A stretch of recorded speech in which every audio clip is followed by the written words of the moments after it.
biggest challenge to start up a fitness journey is to find a proper schedule and an option.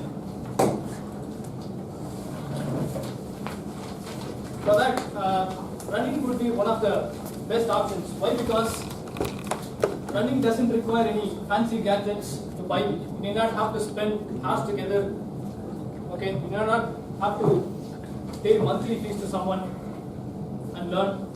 It just takes 15 to 20 minutes of your time every day. If you run, you can keep yourself fit, healthy, and you can have a good sleep every day.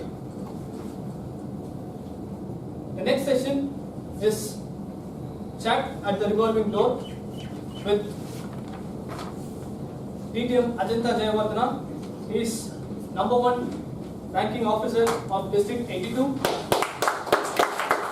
he has been in the Toastmasters fraternity for over a period of 15 years. Next is with Suganthi Periasami, DTM Suganthi Periasami. She is the program quality director and works for TCS. She's been into Toastmasters from the year 2011. And this chat session is going to be taken over by our Tamil Nadu speechcraft advisor, Toastmaster Thomas.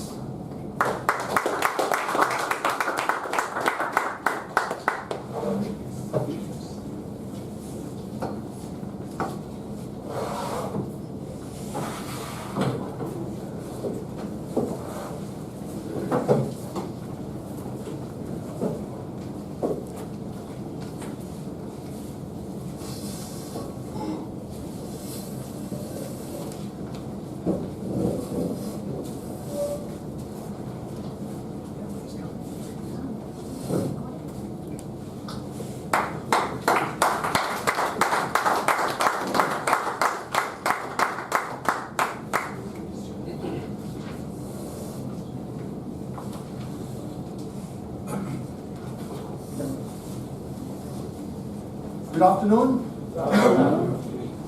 Welcome to a chat by the revolving door. Now, where's the revolving door? You will soon find it out. Do you like revolving doors, man? Or you like straight doors? It all depends on who's on the other side. How about you, sir? Can take on it. So you like revolving? Anything? Why do people like revolving doors? Any idea? Any thoughts? It's fun. It's fun. The child in you spoke. It's stylish. It's stylish. Regulate the edges. Which is a good thing or a bad thing? Good. Sure. So I think you're all comfortable with the revolving door, right? Friends, first of all, thank you for being here with us on what is otherwise a very hectic weekend. We know we're looking forward to it, being part of it also. Revolving doors are important in democracies, and we know why. And being a true democracy, Toastmasters also have revolving doors, right?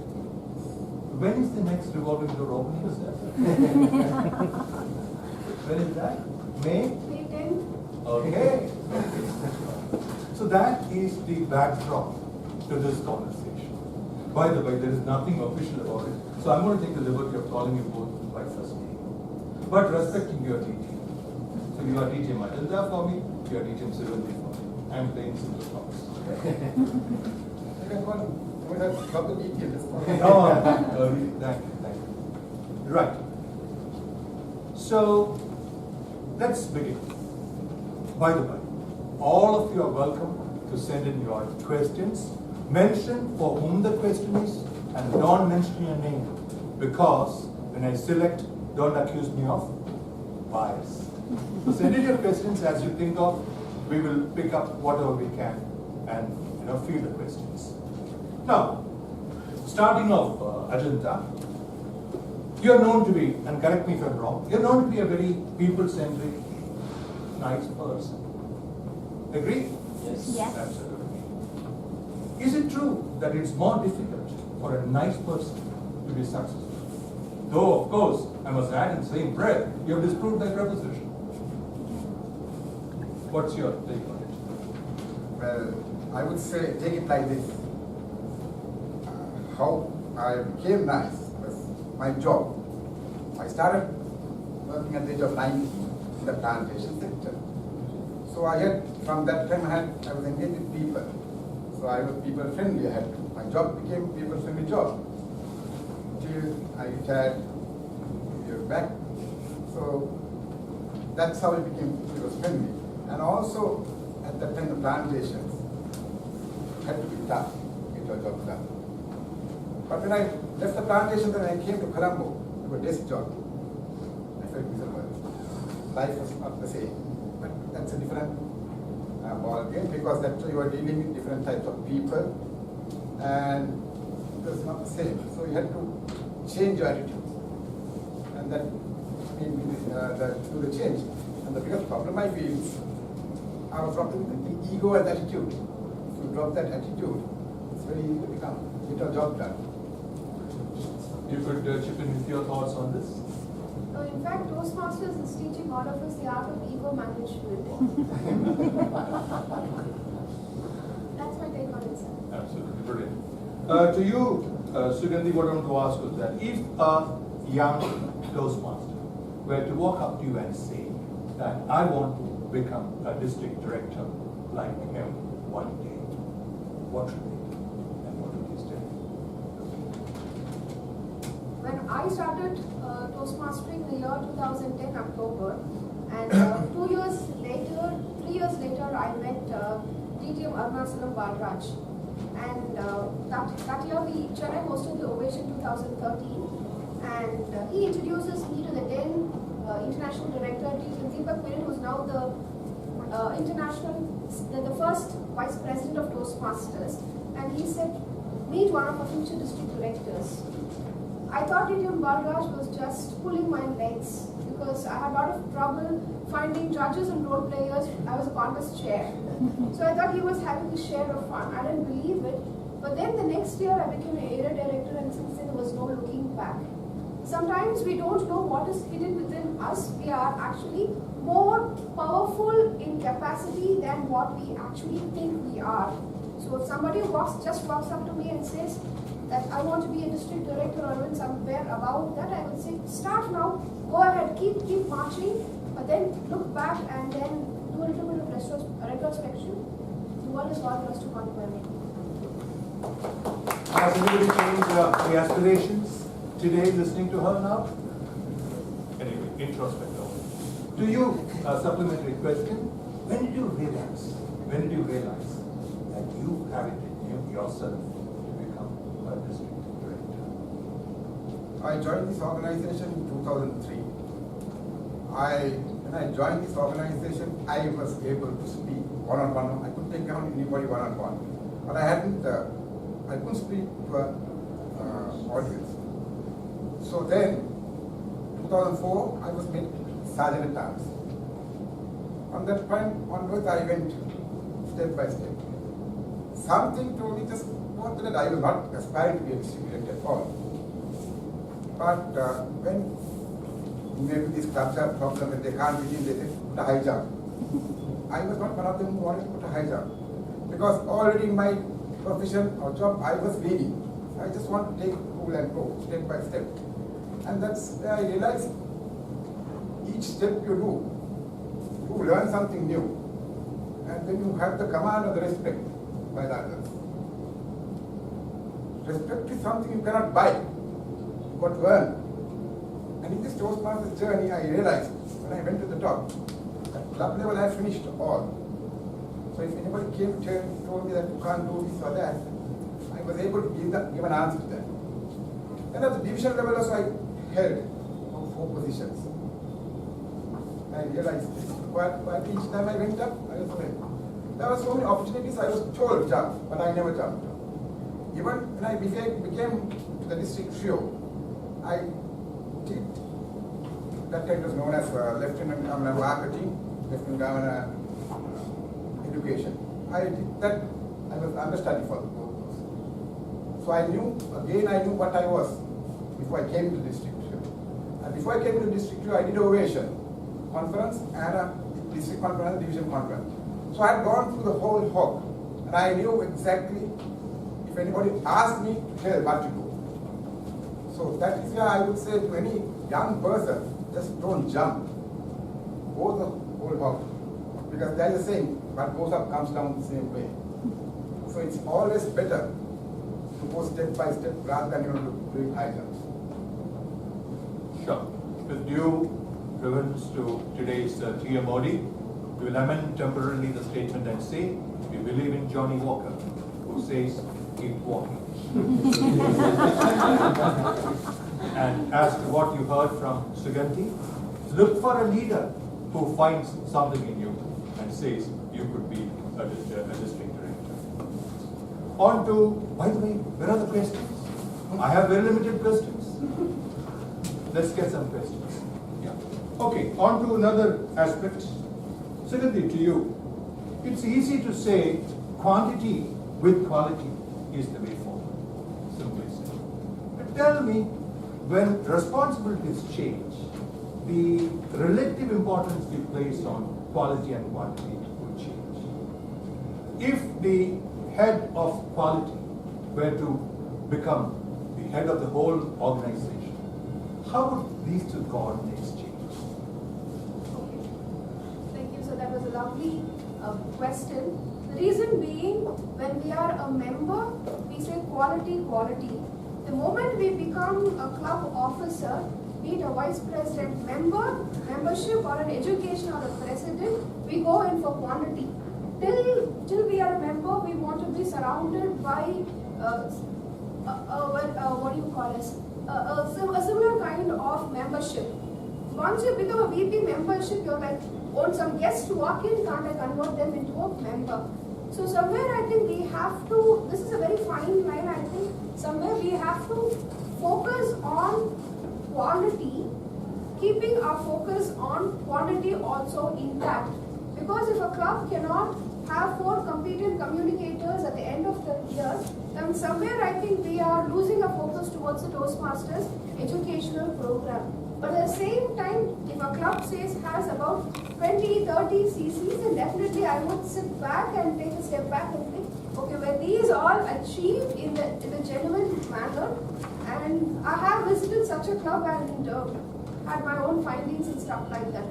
So it's always nice to focus on quality and quantity without compromising on either. Fair enough. But nevertheless, my question was, if one is in charge of quality, and if one is overall in charge, do the metrics change between the two? To me, at the district trial level, it does not change. Because as any organization, as a district, we are also governed by KPIs. And when we run behind those KPIs, we have to be strongly grounded on our quality as well. You were once CQE, the CQD. Now you are CGD, I'm sorry, the terminology. Now you are the DD. What's your response to my question? I always stood by a firm thing, say at any level, even from starting from club, I maintain quality. I said quality. We are paying, this is a community club. We are paying $45 for 6 months. If you're not getting, if you can't speak, then it's no point. End of the day, you are just wasting your money.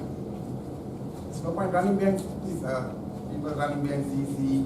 All these are numbers, but if you can't do something, then it's no point.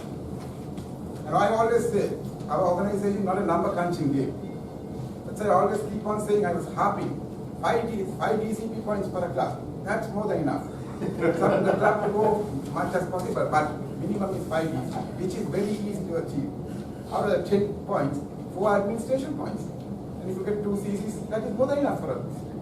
But what happens is we go behind these numbers, and this number is the one which kills us.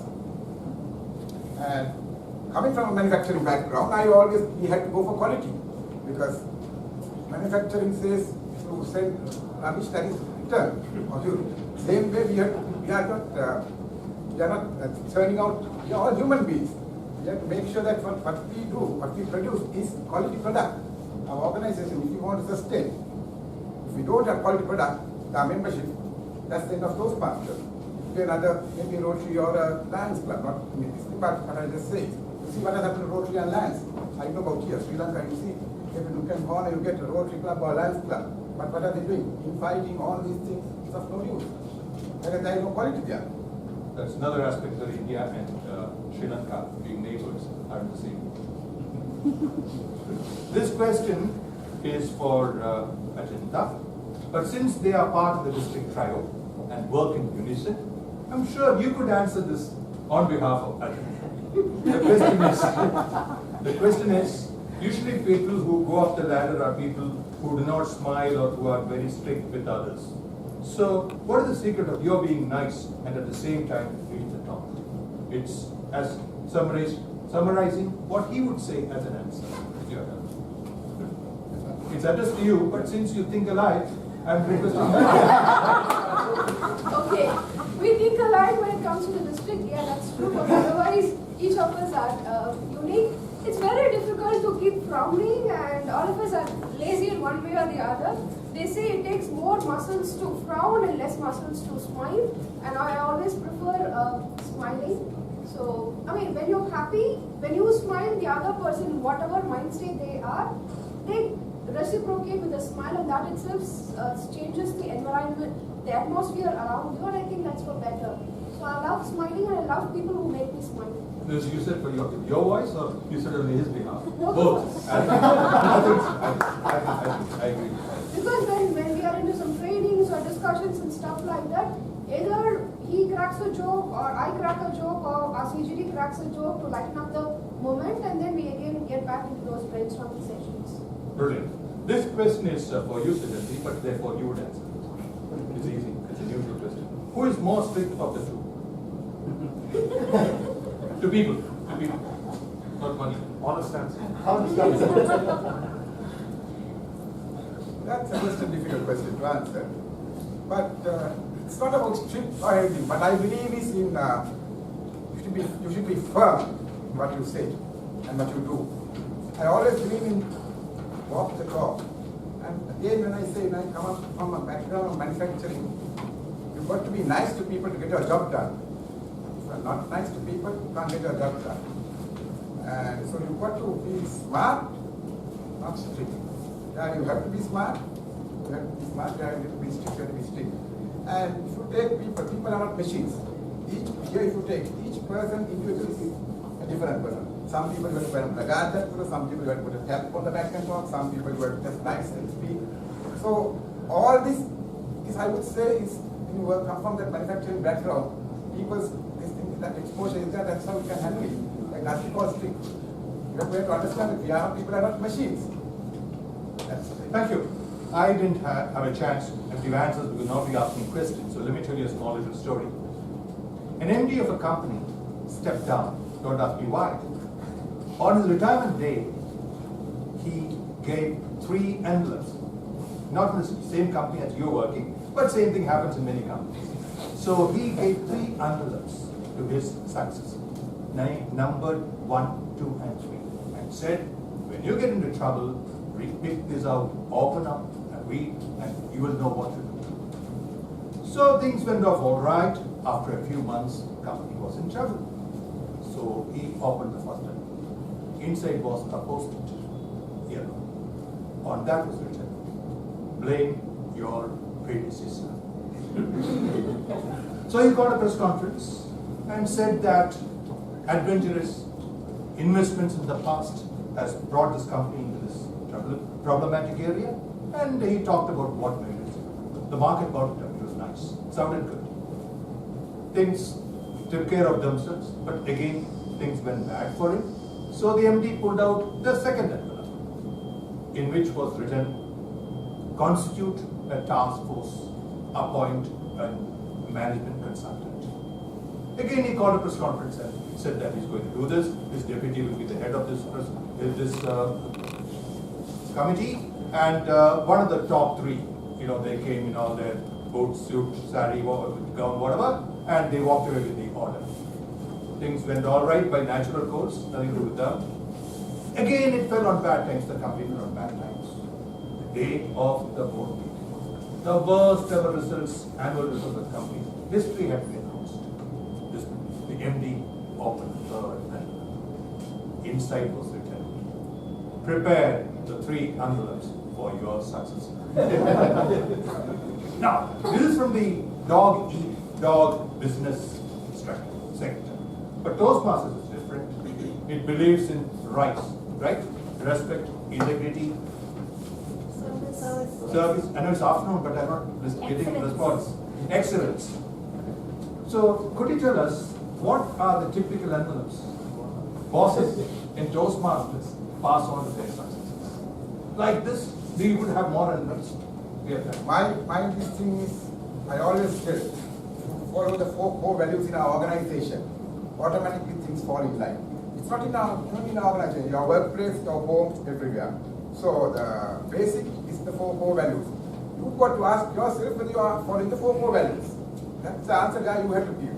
And for what you say, I would like to chip into that what you just spoke about. Today, what has happened in the entire world, CEOs are coming very fast. 35, sometimes 30, 35, 40, they are coming. Coming with fancy qualifications. But do they have people skills? That is what you should be asking. At 35, 40, when you become a CEO, he just gets stressed out because he doesn't have people skills. Sometime back, if I talk 15, 20 years back, some of your seniors who are here, all CEOs are over 50 years. Am I correct? Yes. They were able to handle people. They have to have grey hair or no hair. Yes. So they were able to handle people because their experience was there. At 30, 35, can you handle people? That's the biggest problem. That's why all these companies, big companies,